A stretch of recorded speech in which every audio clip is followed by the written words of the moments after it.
IBN 7 हौसला है।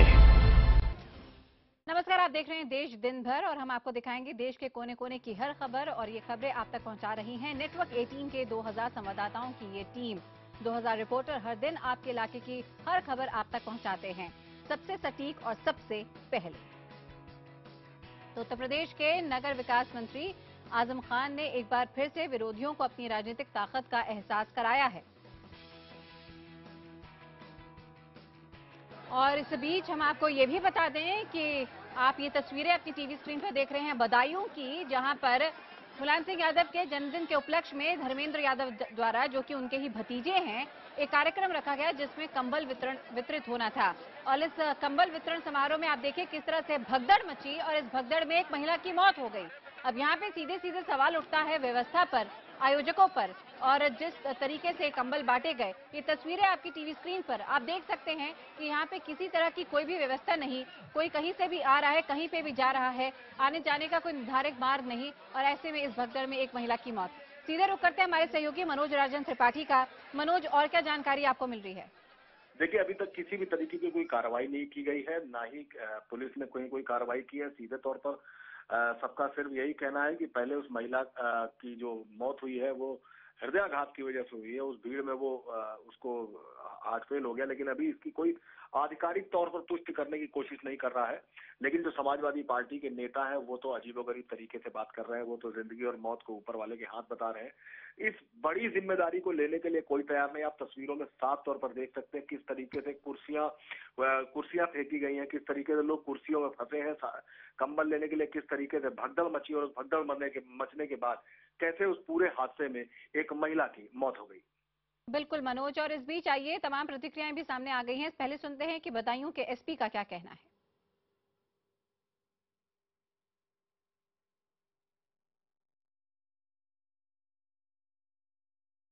ये सरस्वती देवी वाइफ ऑफ जो है स्वर्गीय घनश्याम, करीब 55-60 साल की उम्र थी। जिला अस्पताल में जो है आई और डॉक्टर बता रहे हैं इसकी हार्ट अटैक से मृत्यु हुई है। अब इसका कैसे क्या हुआ इसके बारे में भी गहराई से किस कार्यक्रम में इन्होंने हिस्सा लिया था या नहीं, अब ये तो मैं नहीं कह सकता। पुलिस वाले लाए होंगे, वहाँ से भर्ती कराए होंगे। प्रॉब्ली कार्डियो रेस्पिरेटरी अरेस्ट, जैसे हार्ट अटैक हो सकता है, वो पोस्टमार्टम के बाद ही क्लियर हो। जैसे पेशेंट। हाँ, महिला कहाँ से आई थी और मामला क्या था?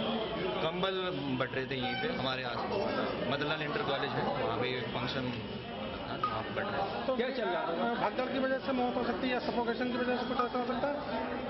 हाँ, मतलब हाँ हो सकता है भीड़ की वजह से अचानक उनको कोई दौड़ा पड़ गया हो, हार्ट अटैक टाइप का। पहले से भी हो सकती है, वो कमजोर रही है। तो यहाँ पे आप सुन रहे हैं कि अब किस तरह से बहाने बनाए जा रहे हैं। यहाँ पे कहा जा रहा है कि कार्डियक अरेस्ट की वजह से हो सकता है ये मौत हुई हो। अभी भी पोस्टमार्टम रिपोर्ट सामने नहीं है, लेकिन उसके पहले ही पुलिस का ये दावा। मनोज, यहाँ पे लीपापोती पहले ही शुरू हो गई। देखिए, बड़ी सीधी सी बात है, जिस पुलिस को वहां पर सुरक्षा के पुख्ता इंतजाम करने चाहिए, करीबन 10 से 12,000 लोगों की भीड़ थी, जिसमें 5,000 कंबल बांटने थे सांसद धर्मेंद्र यादव को, जो बदायूं के सांसद हैं, मुलायम सिंह के भतीजे हैं और पार्टी में खासा कद रखते हैं। इस 5,000 कंबल को लेने के लिए करीबन 12 से 13,000 की भीड़ थी। कोई पुलिसिया बंदोबस्त नहीं था। जहां पर बस पुलिस कुछ लोगों में धक्का मुक्की हुई, वहीं पर पुलिस ने लाठी पटक कर लोगों को भगाया है। लेकिन जिस तादाद में लोग थे उस तादाद के मुताबिक, यानी उस एवरेज में, उस औसत में पुलिस सुरक्षा के लिए वहां मौजूद नहीं थी। इसी की वजह से ये अचानक हादसा हुआ, वहां भगदड़ मची।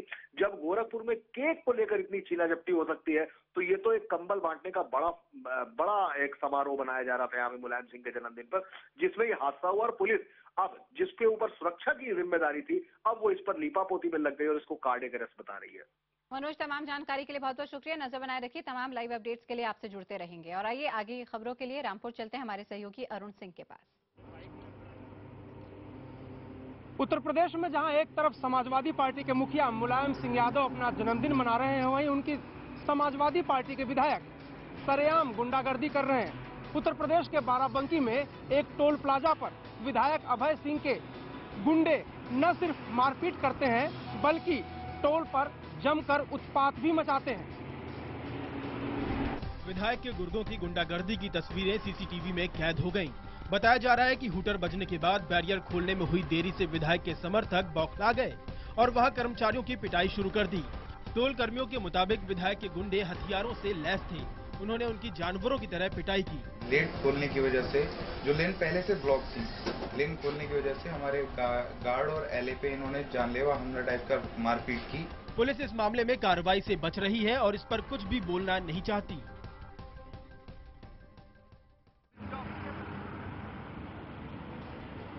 कुछ और खबरों के लिए चलते हैं दिल्ली अपने सहयोगी सुहेल के पास। दिल्ली की जामा मस्जिद में दस्तारबंदी का कार्यक्रम, जो रस्म बहुत देर से शुरू हो गई थी मगरिब के बाद से, वो अब शुरू हो गई। आप देख सकते हैं कि शाबान को पगड़ी बांधे जाने का सिलसिला शुरू हो गया है। उनके वालिद अहमद बुखारी शाबान बुखारी को पगड़ी टोपी पहना रहे हैं, आप देख सकते हैं। और बहुत सारे उलमा स्टेज पर मौजूद हैं। वो सभी लोग इनको दस्ते मुबारक से, अपने हाथों से इनके सर पर पगड़ी बांधेंगे, ये आप देख सकते हैं कि अहमद बुखारी हैं जो आगे खड़े हुए हैं। उसके पीछे ये सऊदी अरब से कुछ आए हुए मुअज़्ज़िज़ लोग हैं जो पगड़ी पहना रहे हैं। यहाँ पर इस्लामिक स्कॉलर्स बहुत सारे आए हुए हैं, बहुत सारे उलेमा मौजूद हैं स्टेज पे, और वो सभी लोग धीमे धीमे एक एक बार हाथ टच करेंगे उस पगड़ी पे, और वो दस्तारबंदी कहलाती है जो पगड़ी बांधी जा रही है शाबान के इस वक्त।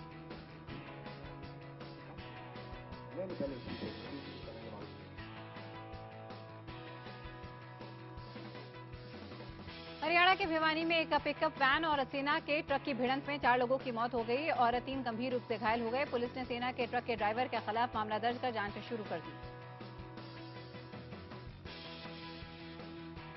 गुड़गांव और दिल्ली के बीच का सफर अब और आसान हो जाएगा। गुड़गांव के ऑटो बिना टैक्स भरे दिल्ली में दाखिल हो सकेंगे। आरटीए ने यहां पे ऑटो चालकों से एनसीआर परमिट के लिए आवेदन करने को कहा है। इन ऑटो पर एनसीआर ऑटो फॉर हरियाणा लिखा होगा।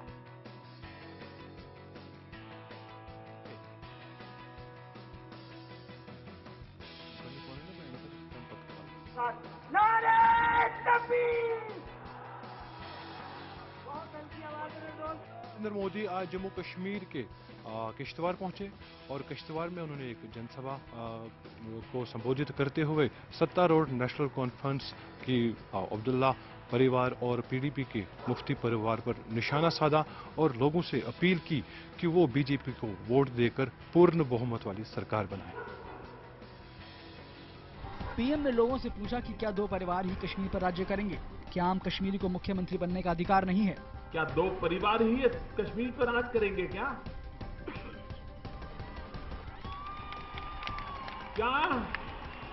यहाँ के नौजवानों में कोई नूर नहीं है? क्या यहाँ के किसी परिवारों में दम नहीं है? क्या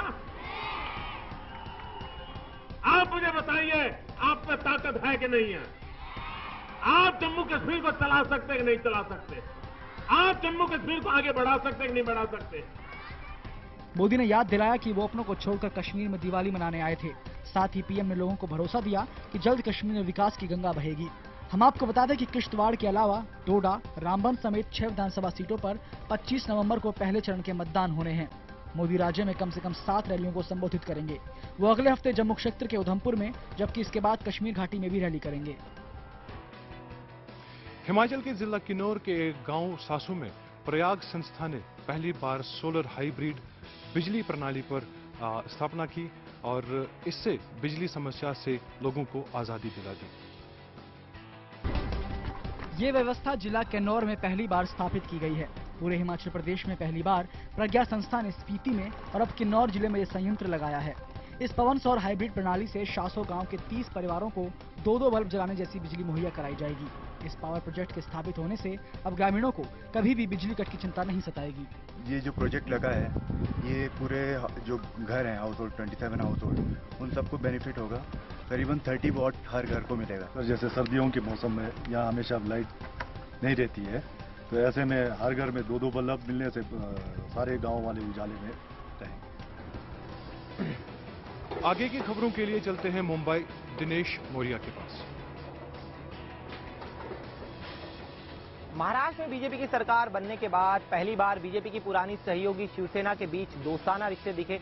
शिवसेना ने पहली बार महाराष्ट्र के मुख्यमंत्री देवेंद्र फडणवीस की तारीफ की। शिवसेना के अखबार सामना में लिखा है, मुख्यमंत्री देवेंद्र फडणवीस ने शिवाजी महाराज के स्मारक के सिलसिले में जो फैसला लिया वो स्वागत योग्य है।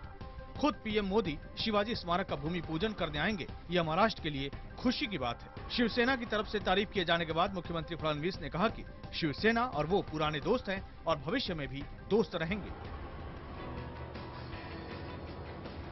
महाराष्ट्र में एक बार फिर विपक्ष में बैठी शिवसेना अब बदलाव के दौर से गुजर रही है। शिवसेना से जुड़ी बातें जनता तक पहुंचाने के लिए पार्टी अध्यक्ष उद्धव ठाकरे ने प्रवक्ताओं की नई सूची जारी की है। इस सूची में पार्टी के सीनियर नेताओं के बजाय युवा चेहरों को जगह दी गई है। पार्टी मुखपत्र सामना के जरिए बीजेपी पर तीखे हमले करने वाले संजय राउत को भी प्रवक्ता पद से हटा दिया गया है। प्रवक्ताओं की नियुक्ति में उद्धव के बेटे आदित्य ठाकरे का हस्तक्षेप साफ झलक रहा है। इस सूची में युवा चेहरों को तरजीह दी गई है। शिवसेना सांसद अरविंद सावंत, अमोल कोल्हे, नीलम गोरे, अरविंद भोसले, मनीषा कांडे, विजय शिवतारे को अब मीडिया के जरिए पार्टी की बात को जनता तक पहुंचाने की जिम्मेदारी दी गई है। चौंकाने वाली बात यह है कि पार्टी के सीनियर नेता संजय राउत, मनोहर जोशी, सुभाष देसाई को प्रवक्ता की सूची में स्थान नहीं दिया गया है। सूत्रों की माने तो संजय राउत के सामना में लिखे कुछ संपादकीय की वजह से पार्टी प्रमुख उद्धव ठाकरे काफी नाराज थे। संजय राउत को प्रवक्ता पद से हटाने के पीछे सामना में लिखे उनके कई लेख बड़ी वजह है। हालांकि संजय राउत खुद को हटाने की खबर से इनकार कर रहे हैं। कौन सी कार्रवाई है? शिवसेना में इस प्रकार की कोई बात नहीं चलती। अगर कार्रवाई की बात होती तो आज मैं आपसे बात नहीं करता हूं।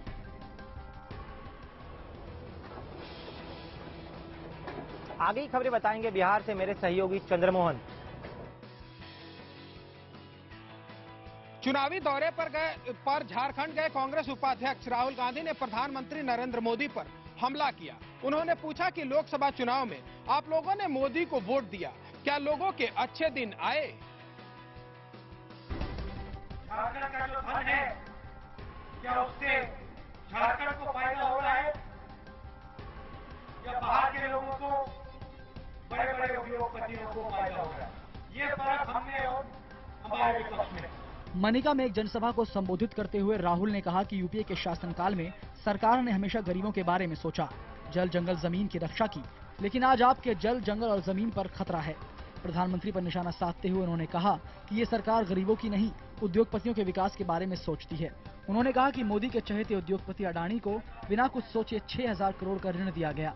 राहुल गांधी ने प्रधानमंत्री के स्वच्छता अभियान पर भी तंज कसा।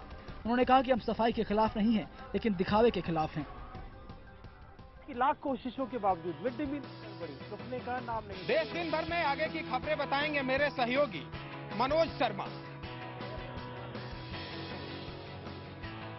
सरकार की लाख कोशिशों के बावजूद मिड डे मील की गड़बड़ी रुकने का नाम नहीं ले रही है। कहीं खाने में छिपकली तो कहीं जहरीला पदार्थ। हद तो यह है कि रीवा में सड़ा गला सामान देकर मिड डे मील बनाने का दबाव बनाया जा रहा है। शायद इस अनाज को खाने से जानवर भी कतराएंगे, लेकिन रीवा में इसी अन्न को बच्चों को परोसा जाता है। इसका खुलासा मिड डे मील बनाने वाले ग्रुप ने कर खलबली मचा दी है। मामला रीवा जिले के दुआरी गांव का है। यहाँ कई महिलाएं मिलकर जगदम्बा स्व सहायता समूह चलाती हैं, जो सोसाइटी के माध्यम से बच्चों के लिए माध्याह्न भोजन बनाती हैं। लेकिन पिछले कई महीनों से इन्हें सड़ा हुआ अनाज दिया जाता है, जिसे बच्चे भी खाने से इनकार कर देते हैं। इसकी शिकायत समूह संचालकों ने कई बार अधिकारियों से की, लेकिन इनकी कहीं कोई सुनवाई नहीं हुई। थक हार कर महिलाएं खाद्यान्न को लेकर कलेक्ट्रेट कार्यालय पहुंची। कलेक्टर से इसकी शिकायत की ताकि प्रशासन इस पर कार्रवाई करे और बच्चों को खाने के लिए अच्छा भोजन मिल सके। ये सड़ा गला अब आता है, गला तो बच्चों को खाने क्या होता है, बीमारी फैलती है, तो अब क्या बनाएं? ये बंद कर दें। बार बार शिकायत करते हैं, कोई सुनते नहीं है।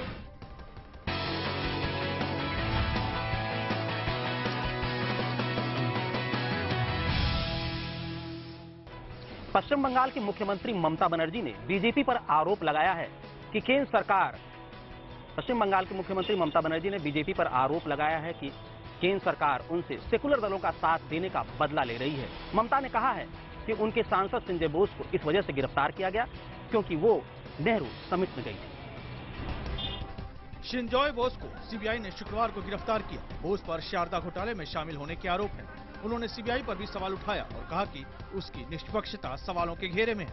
उन्होंने सीधे सीधे चेतावनी देते हुए कहा कि उनके हर हमले का हम राजनीतिक तरीके से करारा जवाब देंगे। इससे पहले शुक्रवार को कल्याणी में ममता ने कहा कि सीबीआई चोरों की शय पर काम कर रही है। चेन्नई के एक स्कूल टीचर की पिटाई के विरोध में स्कूल टीचरों समेत करीब 200 लोगों ने विरोध प्रदर्शन किया। इन लोगों ने टीचर की पिटाई करने वालों की गिरफ्तारी की मांग की। आरोप है कि पीड़ित टीचर ने तमिल बोलने की वजह से एक छात्र की पिटाई की थी।